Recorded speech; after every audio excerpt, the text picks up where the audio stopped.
সৃষ্টি জগতে সর্বপ্রথম শিক্ষক হলেন আল্লাহ সুবহানাহু ওয়া তাআলা। আর সৃষ্টি জগতের প্রথম ছাত্র হলো আবুল বাশার আদম সফিউল্লাহ। ছাত্রটাও দামি, আর শিক্ষকের ব্যাপারে তো বলতেই হবে। শিক্ষক কে বলুন তো? তাহলে শিক্ষা ব্যবস্থা, শিক্ষা কারিকুলাম, এটা যদি এত মূল্যহীন হতো, অবজ্ঞার বিষয় হতো, তুচ্ছ তাচ্ছিল্যের বিষয় হতো, তাহলে আল্লাহ তাআলা আদম আলাইহিস সালাতু ওয়াস সালামকে ছাত্র বানিয়ে আল্লাহ নিজে শিক্ষা দিতেন না। ওয়া আল্লামা আদামাল আসমাআ কুল্লাহা সুম্মা আরাদাহুম আলাল মালাইকা। আল্লাহ তাআলা নিজে শিক্ষক হয়ে আদম আলাইহিস সালাতু ওয়াস সালামকে ছাত্র বানিয়ে আল্লাহ তার প্রাইভেট স্কুলে পড়াশোনা করালেন। সুবহানাল্লাহ বলবেন না একটু? আল্লাহ তাআলা তার নিজের স্কুলে আদম আলাইহিস সালাতু ওয়াস সালামকে পড়ালেন। সুম্মা আরাদাহুম আলাল মালাইকা। এরপর আল্লাহ তাআলা রিপ্রেজেন্ট করলেন, উপস্থাপন করলেন আদম আলাইহিস সালাতু ওয়াস সালামকে ফেরেশতাদের সামনে। এবার আল্লাহ তাআলা একটু শিক্ষা যে জানে, যে শিক্ষিত লোক তার যে কি মূল্য, তার যে কি মর্যাদা, এটা বোঝানোর জন্য আল্লাহ তাআলা ফেরেশতাদেরকে বলেন, আচ্ছা ফেরেশতারা তোমরা একটু বলো তো এইটার নাম কি, ওইটার নাম কি, সেইটার নাম কি। ফেরেশতারা উঠে বলল, সুবহানাকা সুবহানাকা লা ইলমা লানা ইল্লা মা আল্লামতানা ইন্নাকা আনতাল আলিমুল হাকীম। মহামহিম প্রভু, মহামহিম আল্লাহ, আমাদের কোনো জ্ঞান নাই, আমাদের অক্ষমতা দুর্বলতা প্রকাশ করছি। আপনি যে জ্ঞান আমাদেরকে দেন নাই, সে জ্ঞান তো আমাদের নাই। এবার আল্লাহ তাআলা বলেন, আদম তুমি বলো তো এইটা কি, ওইটা কি, সেইটা কি, যা জিজ্ঞেস করে 14 গোষ্ঠী শুদ্ধা সব বলে। তার কারণ হলো আদমের শিক্ষককে তা দেখতে হবে না? আল্লাহু আকবার। শিক্ষা ব্যবস্থাটা যদি এতই অবহেলিত হতো, মুহাম্মদ রাসূলুল্লাহ সাল্লাল্লাহু আলাইহি ওয়াসাল্লাম, আল্লাহ তার হাবিবকে, আমাদের নবীকে আমরা বলি উম্মি, উম্মি নবী মুহাম্মদ রাসূলুল্লাহ সাল্লাল্লাহু আলাইহি ওয়াসাল্লাম। আরব দেশের লোকেরা কিন্তু শিক্ষিত ছিল, সবাই মূর্খ ছিল। মুহাম্মদ রাসূলুল্লাহ সাল্লাল্লাহু আলাইহি ওয়াসাল্লাম উচ্চ বংশের সন্তান, যদিও তার বাবা ছিল না, কিন্তু বংশটা তো ছিল উচ্চ বংশ। নিশ্চয় তিনি অ্যালফাবেটিক নলেজ, যেটাকে আমরা বলি আক্ষরিক জ্ঞান। আমাদের দেশে অক্ষর কি? অ আ ক খ। আরবদের অক্ষর কি ছিল? আলিফ বা তা সা। কথা ঠিক কি না? ইংরেজদের অক্ষর কি? A B C D. তো এই যে অ্যালফাবেটিক নলেজ, এটা কিন্তু আল্লাহ তাআলা মুহাম্মদ রাসূলুল্লাহকে দিতে পারতেন। 40 বছর পর্যন্ত আল্লাহ তাআলা, 35 বছর পর্যন্ত আল্লাহ তাআলা কারো কাছে মুহাম্মদ রাসূলুল্লাহকে পড়াননি। এবার আল্লাহ তাআলা তাকে একটা ব্যতিক্রম ধর্মী একটা এডুকেশনাল ইনস্টিটিউশন, একটা ব্যতিক্রম ধর্মী একটা শিক্ষালয়, মাদ্রাসা বলেন, আরবিতে মাদ্রাসা বলেন, ইংরেজিতে স্কুল বলেন, আল্লাহ তাআলা তাকে আলাদা একটা পাঠশালায়, বিদ্যালয় নিয়ে গেলেন। ওইটার নাম গারে হেরা।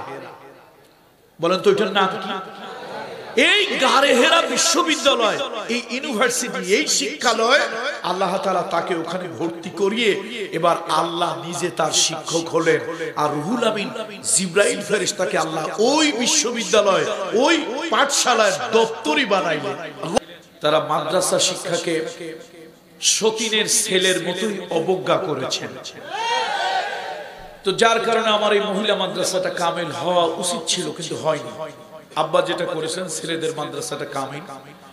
আমি আলহামদুলিল্লাহ স্কুল করেছি, আমার গোটা জেলার মধ্যে ভালো রেজাল্ট। ইসলামিক একটা স্কুল এন্ড কলেজ করেছিলাম, কিন্তু আমাদের দেশে যারা পয়সাওয়ালা তারা করে রাজনীতির ব্যবসা। মানুষকে শিক্ষিত করতে হবে, জ্ঞানের আলো, জ্ঞানের প্রদীপ জ্বালাতে হবে, এই মেন্টালিটি তাদের মধ্যে নাই বললেই চলে। সুতরাং ওই পলিটিক্যাল হিপোক্রেট, ওই পলিটিক্যাল ভণ্ড প্রতারক গুলোর কারণে আমি আমার স্কুল এন্ড কলেজটা, কেন একা মানুষ, হুজুর মানুষ, কয় টাকা ইনকাম করি, এগুলো দিয়ে কতগুলো প্রতিষ্ঠান চালানো যায়।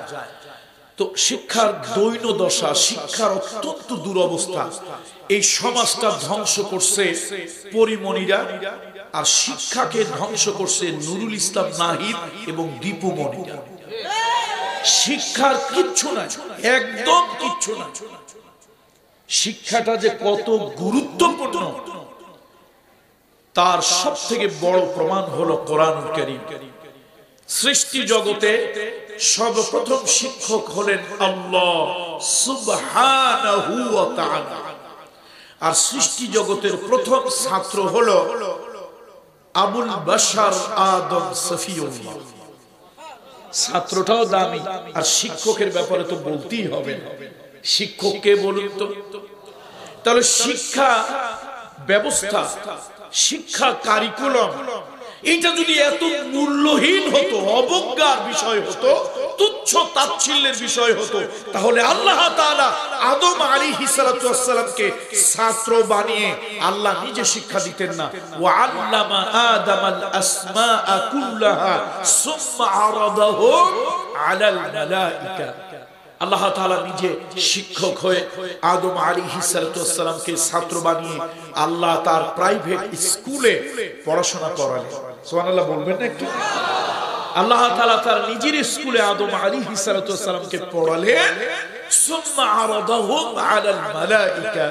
এরপর আল্লাহ তাআলা রিপ্রেজেন্ট করলেন, উপস্থাপন করলেন আদম আলাইহিস সালাতু ওয়াস সালামকে ফেরেশতাদের সামনে। এবার আল্লাহ তাআলা একটু শিক্ষক, শিক্ষা যে জানে, যে শিক্ষিত লোক, তার যে কি মূল্য, তার যে কি মর্যাদা, এটা বুঝানোর জন্য আল্লাহ তাআলা ফেরেশতাদেরকে বলেন, আচ্ছা ফেরেশতারা, তোমরা একটু বলো তো এইটার নাম কি, ওইটার নাম কি, সেইটার নাম কি? ফেরেশতারা উঠে বলল, সুবহানাকা সুবহানাকা লা ইলমা লানা ইল্লা মা আল্লামতানা ইন্নাকা আনতাল আলিমুল হাকীম। মহামহিম প্রভু, মহামহিম আল্লাহ, আমাদের কোনো জ্ঞান নাই, আমাদের অক্ষমতা, দুর্বলতা প্রকাশ করছি। আপনি যে জ্ঞান আমাদেরকে দেন নাই, সে জ্ঞান তো আমাদের নাই। এবার আল্লাহ তাআলা বলেন, আদম তুমি বলো তো এইটা কি, ওইটা কি, সেইটা কি, যা জিজ্ঞেস করে 14 গোষ্ঠী সুদ্ধা সব বলে। তার কারণ হলো আদমের শিক্ষককে তা দেখতে হবে না? আল্লাহু আকবার। শিক্ষা ব্যবস্থাটা যদি এতই অবহেলিত হতো, মুহাম্মদ রাসূলুল্লাহ সাল্লাল্লাহু আলাইহি ওয়াসাল্লাম, আল্লাহ তার হাবিবকে, আমাদের নবীকে আমরা বলি উম্মি, উম্মি নবী মুহাম্মদ রাসূলুল্লাহ সাল্লাল্লাহু আলাইহি ওয়াসাল্লাম। আরব দেশের লোকেরা কিন্তু শিক্ষিত ছিল, সবাই মূর্খ ছিল না। মুহাম্মদ রাসূলুল্লাহ সাল্লাল্লাহু আলাইহি ওয়াসাল্লাম উচ্চ বংশের সন্তান, যদিও তার বাবা ছিল না, কিন্তু বংশটা তো ছিল উচ্চ বংশ। নিশ্চয় তিনি অ্যালফাবেটিক নলেজ, যেটাকে আমরা বলি আক্ষরিক জ্ঞান। আমাদের দেশে অক্ষর কি? অ আ ক খ। আরবদের অক্ষর কি ছিল? আলিফ বা তা সা। কত ঠিক কি না? ইংরেজদের অক্ষর কি? A B C D. তো এই যে অ্যালফাবেটিক নলেজ, এটা কিন্তু আল্লাহ তাআলা মুহাম্মদ রাসূলুল্লাহকে দিতে পারতেন। 40 বছর পর্যন্ত আল্লাহ তাআলা, 35 বছর পর্যন্ত আল্লাহ তাআলা কারো কাছে মুহাম্মদ রাসূলুল্লাহকে পড়াননি। এবার আল্লাহ তাআলা তাকে একটা ব্যতিক্রম ধর্মী, একটা এডুকেশনাল ইনস্টিটিউশন, একটা ব্যতিক্রম ধর্মী একটা শিক্ষালয়, মাদ্রাসা বলেন, আরবিতে মাদ্রাসা বলেন, ইংরেজিতে স্কুল বলেন, আল্লাহ তাআলা তাকে আলাদা একটা পাঠশালায়, বিদ্যালয় নিয়ে গেলেন। ওইটার নাম গারে হেরা। বলেন তো ওইটার নাম কি? এই গারে হেরা বিশ্ববিদ্যালয়, এই ইউনিভার্সিটি, এই শিক্ষালয়, আল্লাহ তাআলা তাকে ওখানে ভর্তি করিয়ে এবার আল্লাহ নিজে তার শিক্ষক হলেন। আর রুহুল আমিন জিবরাইল ফেরেশতাকে আল্লাহ ওই বিশ্ববিদ্যালয়, ওই পাঠশালার দপ্তরি বানাইলেন। আল্লাহু আকবার। আজকে মুরব্বী বাবাজিরা যারা আসছেন, এই পর্দার মহিলারা যারা আসছেন, মহিলাদের কিন্তু অনেকগুলো ভালো অভ্যাস আছে, আবার একটা খারাপ অভ্যাস আছে। 3 মহিলা যেখানে, দুনিয়ার সব কথা হয় সেখানে। আর 3 মহিলা যেখানে, মাশাআল্লাহ, ভয়েস অফ আমেরিকার খবর পাওয়া যায় সেখানে। এজন্য মহিলা প্যান্ডেলে যারা আছেন, মাইকের আওয়াজ যে সকল মা বোনরা শুনতেছেন, আজকে আপনাদেরও কিছু জরুরি কথা শোনা দরকার। আমি মা এবং বোনদেরকেও বলবো, মা গো, শিক্ষার ব্যাপারে আজকে আমাদের গার্ডিয়ানরা একেবারেই অবহেলিত, একেবারেই কোনো গুরুত্বই দেয় না, তুচ্ছ তাচ্ছিল্য মনে করে। অথচ আপনার সন্তানের বুনিয়াদী শিক্ষা যদি ভালো না হয়, আপনার সন্তান যদি নৈতিক শিক্ষায় শিক্ষিত না হয়, এই সন্তান শিক্ষিত হবে তবে এরশাদ শিকদার, মকিম গাজী, সুইডেন আসলামের মতো সন্ত্রাসী আর ডাকাত হবে। শিক্ষিত হবে, বাট সে ভালো মানুষ হবে। এই জন্য শিক্ষা, আপনি মাদ্রাসায় পড়ান, স্কুলে পড়ান, কলেজে পড়ান, যেখানেই পড়ান না কেন, শিক্ষাটা কিন্তু খুব গুরুত্বপূর্ণ। প্রথম শিক্ষক কে বলেন না একটু, কে? আর প্রথম ছাত্র একজন মহামানব, আল্লাহ, মানব জাতির পিতা, কে? তিনি। আবার ওই গারে হেরায় ছাত্র হইলেন সাধারণ মানুষ না অসাধারণ মানুষ? মুহাম্মদ রাসূলুল্লাহ অসাধারণ মানুষ, মহামানব, তিনি হইলেন ছাত্র, আল্লাহ নিজে হলেন শিক্ষক।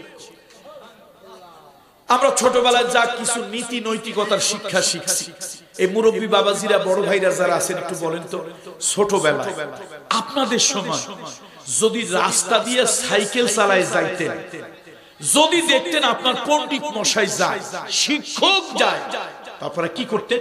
সাইকেলটা থেকে নামতেন, রাস্তার পাশে দাঁড়াতেন, শিক্ষক পণ্ডিত চলে যাওয়ার পরে এরপরে আবার সাইকেল উঠতেন। এখন কি সেই জমানা আছে?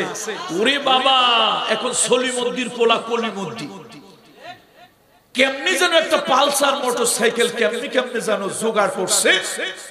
যখন দেখছে তার শিক্ষক রাস্তা দিয়ে হাইটা যায়, ক্লাস্টারে চাপ দিয়া পিকআপটারে এরকম দিছে, ভো ভো করে আওয়াজ হয়, শব্দ দূষণ, মানে সাউন্ড গ্রেনেডের মতো আওয়াজ হচ্ছে। শিক্ষক দেখুক সলিমুদ্দির পোলা কলিমুদ্দি মোটরসাইকেলে উঠছে। দেশে তো মূল্যবোধ নাই, মূল্যবোধ থাকবে কেমনে? আগের দিনের শিক্ষা ছিল। ছোটবেলায় আমরা একটা কবিতা পড়েছি, যদিও কবিতাটা একজন হিন্দু লেখকের লেখা।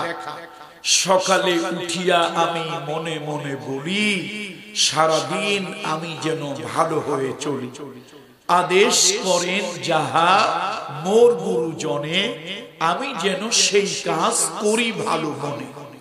এটার মধ্যে কিছু ইথিক্স, এটার মধ্যে কিছু নীতি নৈতিকতা, এটার মধ্যে কিছু ম্যানার, ম্যানার মানে যে সামাজিক কিছু ভদ্রতা, নিয়ম কানুন ছিল, কিন্তু এইগুলা পাঠ্য থেকে উঠে গেছে। কারা যেন পাঠ্য পুস্তকের ভিতরে ঢুকাইলো, হাট্টিমা টিম টিম, মাঠে পাড়ে ডিম, খাড়া দুটি সিং, হাট্টিমা টিম টিম। এগুলো যারা লেখছে আর যারা পাঠ্য পুস্তকে ঢুকাইছে, উভয়ই গাঁজাখোর। তবে সে গাঁজা খাইছে মেয়াদ উত্তীর্ণ গাঁজা। কোন গাঁজা খাইছিল বলেন তো? মেয়াদ ডেট এক্সপায়ার। কেন? আমি তো ভাই অত বড় শিক্ষিত না, ছোটখাটো শিক্ষিত। ঢাকা বিশ্ববিদ্যালয়ের বারান্দায় আমার জীবনের 7 থেকে 9টা বছর কাটছে, তো আমি অত বড় শিক্ষিত নেই, মিডিয়াম মানের একজন কোনো মতে শিক্ষিত।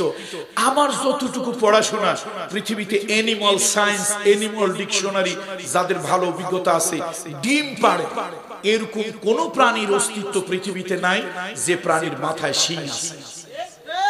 কি পাড়ে? কি পাড়ে? ডিম। স্তন্যপায়ী প্রাণী হলে তার মাথায় শিং হতে পারে। ডিম পাড়ে এমন কোন প্রাণী, পৃথিবীর অ্যামাজন জঙ্গল বলেন, আফ্রিকার মরু সাহারা, পৃথিবীর যে কোনো জায়গায় বলেন না কেন, ডিম পাড়ে এমন কোন প্রাণীর মাথায় শিং। তাহলে এটা বাচ্চাদেরকে শিখাল কে? লিখলো কে? শিখানোর জন্য ঢুকাইলো কে? ঢুকাইলো আসলে কিছু ছাগল পাগলেরা শিক্ষা চালায়। কারা চালায়? কে? আমার ভাষাটা খারাপ হয়ে গেল? হুজুর আপনি একজন পীরজাদা, পীরের ছেলে, এই ভাষাটা আপনি ব্যবহার করলেন। আমি কিন্তু ভাষা খারাপ করি নাই ভাই, একটা গল্প বললে বুঝবেন। এক দেশে এক বাদশা, তার আবার একটু শখ, আল্লাহ হবি, এই একটু মাছ ধরে, একটু হরিণ শিকার করে, একটু জঙ্গলে ঘুরতে যায়, একটু ফল পাড়ে। এই রাজা বাদশাদের পয়সা থাকলে আজইরা কত ধরনের শখ আল্লাহ ধরে। একদিন তার উজিরে আলারে ডেকে বলছে, এই উজিরে আলা, আমি একটু নৌকা ভ্রমণে বের হইতে চাই। এখন রাজার ইচ্ছা না মানলে চাকরি থাকবে? কথা কয় না লোকেরা। আমি কি কবরস্থানে মাহফিল করি না মাহফিলের স্থানে মাহফিল করি?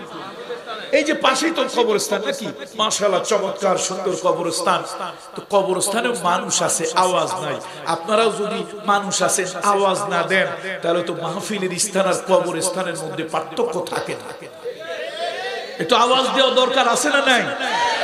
তো বলতেছিলাম, রাজা বাদশার কথা যদি না শোনে তো উজির নাজির, চাকরি থাকে না, চাকরি শেষ।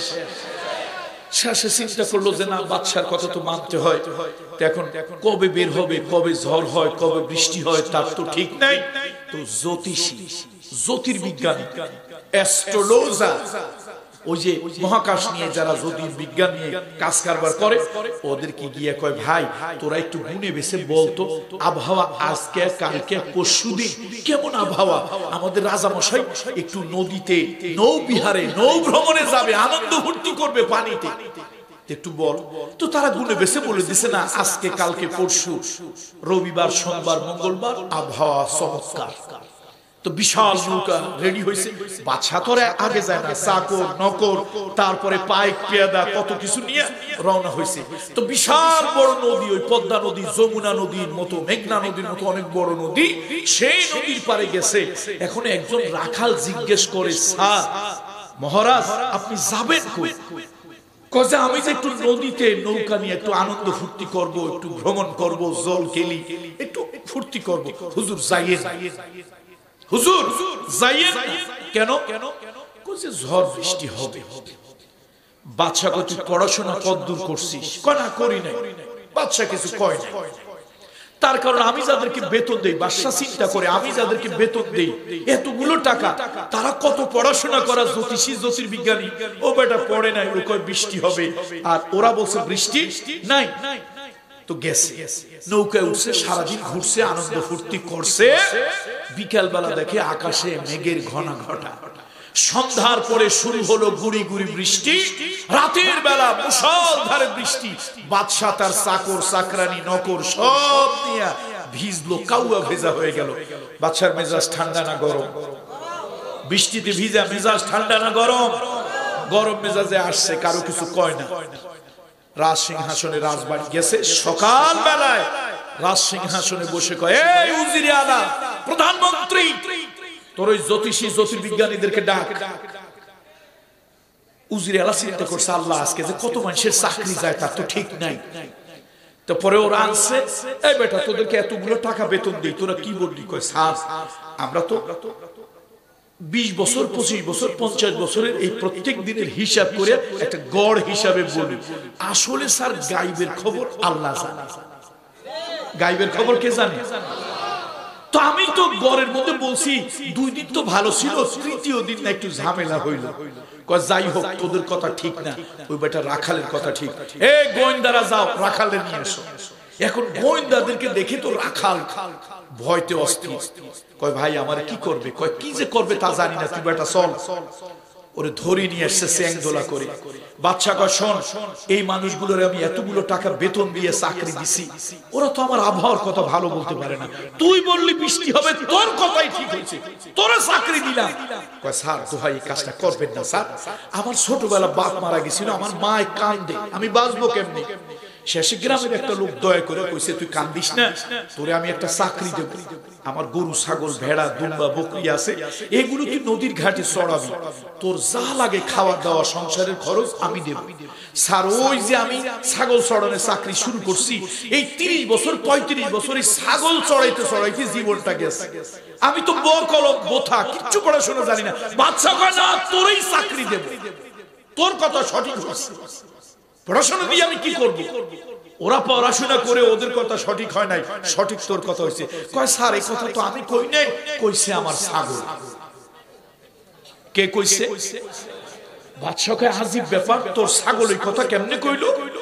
কয় যে স্যার আমি তো 30 বছর 35 বছর ছাগল চড়াই, এই নদীর ঘাটে ছাগল ভেড়া বকরি দুম্বা, যদি কোনো প্যান্ডামিক সিচুয়েশন, কোনো তুফান সাইক্লোন এরকম যদি কোনো কঠিন সিচুয়েশন হয়, তো আমার ছাগলগুলো শুধু ভ্যা ভ্যা করে ডাকে আর ঘন ঘন প্রস্রাব করে মতে। তো আজকে আমার ছাগলগুলি ভ্যা ভ্যা ডাকছে আর প্রস্রাব করছে, আমি বুঝছি আজকে কি হবে। কথা কয় না লোকেরা, ঝড় বৃষ্টি হবে, এই জন্য নিষেধ করছিলাম। বাদশা কয় তোরা যে যাই বলিস, আমি কিন্তু আসল শিক্ষিত পাইছি। এই উজিরে আলা 10টা চেয়ার খালি কর, ওইখান থেকে 10টা ছাগল ধরিয়া এই চেয়ারে বসা।